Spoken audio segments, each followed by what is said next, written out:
दोस्तों आपने एक चीज़ नोटिस किया होगा कि जितने भी इंडियन गेमिंग एप्लीकेशंस है जैसे dream eleven, rummy circle, Zupee या फिर एमपीएल हो गया, ये सारे एप्लीकेशन काम करने बंद कर दिए हैं। लेकिन वही 1xBet हो गया, मेलबेट हो गया, परी मैच हो गया, ये सारे एप्लीकेशंस अभी भी काम कर रहे हैं। यानी कि जो गेम ऑफ स्किल्स वाले जितने भी जो एप्लीकेशंस थे वो सारे काम करने बंद कर दिए हैं और जितने भी बैटिंग एप्लीकेशंस थे वो सारे यहाँ पे अभी भी काम कर रहे हैं। तो आइए से समझते हैं कि ये अभी भी काम क्यों कर रहे हैं और ये कब तक बंद हो सकते हैं। सबसे पहले समझिए game of skill versus batting. Dream eleven, rummy circle या फिर जूपी जैसे जो भी ऐप्स है जो पहले स्किल बेस्ड गेमिंग के कैटेगरी में आता था और उनको प्रोटेक्शन मिलता था स्किल बेस्ड गेमिंग कैटेगरी होने के कारण, लेकिन नए बिल के बाद इन पे भी रेस्ट्रिक्शन लगे और पूरी तरह से बैन हो गए हैं। वही 1xBet, मेलबेट पूरे स्पोर्ट्स बेटिंग और गेमलिंग ऐप्स है, ये पहले से ही इलीगल थे पर क्योंकि ये इंडिया के कंट्रोल के बाहर ऑपरेट होते हैं इसलिए अभी भी चल रहे हैं। और कैसे ऑपरेट होते हैं आइए इसको हम डिटेल्स में समझते हैं। सबसे पहले समझिए 1xBet, मेलबेट, परीमेच, बेटवे जैसे अब ये सारे फॉरेन कंट्रीज जैसे कि साइप्रस हो गया, क्वेडाको हो गया, माल्टा हो गया, रसिया हो गया जैसी जगह से रजिस्टर्ड होते हैं।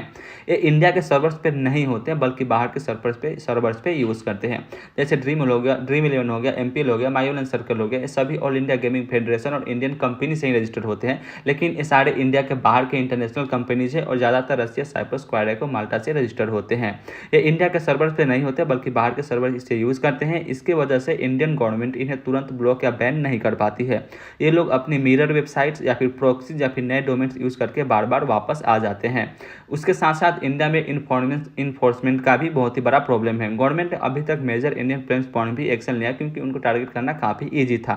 लेकिन फॉरेन बेटिंग ऐप्स को रोकना बहुत मुश्किल है जब तक इनके आईपीज और पेमेंट गेटवे पर पूरी तरह से ब्लॉक नहीं किया जाए, पूरी तरह से इन पर कंट्रोल नहीं किया जाए और पूरी तरह से इसे क्रैकडाउन ना किया जाए। इसके साथ साथ इनको इंटरनेशनल कोऑपरेशन भी होना चाहिए, यानी कि इंटरनेशनल कंट्रीज जो भी है जहाँ से ऑपरेट होते हैं उनसे भी इनको यहाँ पे कोऑपरेशन करना पड़ेगा। क्योंकि अगर इंडिया में सारे एप्लीकेशंस रन करते हैं तो यहाँ पे क्वेडाको के अंदर सारे गेमिंग जो भी एप्लीकेशंस है 1xBet, मेलबेट ये सब लाइसेंस होते हैं और गवर्नमेंट को भी इससे पैसा जाता होगा, गवर्नमेंट को भी इससे मुनाफा जाता होगा। अब समझिए Dream Eleven, My Eleven Circle, Zupee, Rummy Circle ये सब इंडियन ऐप इतनी जल्दी क्यों बंद हो गई। तो इन पे Indian laws and regulation directly apply होते हैं। जैसे ही government online gaming regulation bill को पास किया और उसके बाद जैसे ही स्टेट लेवल पर रेस्ट्रिक्शन लगे सारे एप्लीकेशन जो है अपना काम करना बंद कर दिया। तो आप समझ गए होंगे कि जो भी एप्लीकेशन बैन हुए हो इंडियन गेमिंग फेडरेशन से रजिस्टर थे और उन पर इंडियन जो लॉ है उस ऐप पर डायरेक्टली अप्लाई होता है। बाकी जो भी एप्लीकेशन से बेटिंग एप्लीकेशन अभी भी चल रहे हैं वो इंटरनेशनल कंपनीज है और जब तक यहाँ पे इंडिया अपना अथॉरिटी सेट नहीं करेगी, अपना एक टीम नहीं बैठाएगी, जब तक उनके आईपीज और डोमेन को ब्लॉक नहीं करेगी वो यहाँ से काम करना बंद नहीं करेंगे। लेकिन इससे पहले भी बेटिंग बहुत बार बंद हुआ है, लेकिन इंडिया में बेटिंग को पूरी तरह से कंट्रोल करना अभी तक तो गवर्नमेंट की बस की बात नहीं थी। लेकिन देखिए नए बिल पास हुए हैं, नए रेगुलेशन लगेंगे और इससे हो सकता है कि इंडिया में बेटिंग पूरी तरह से कंट्रोल कर लिया जाए।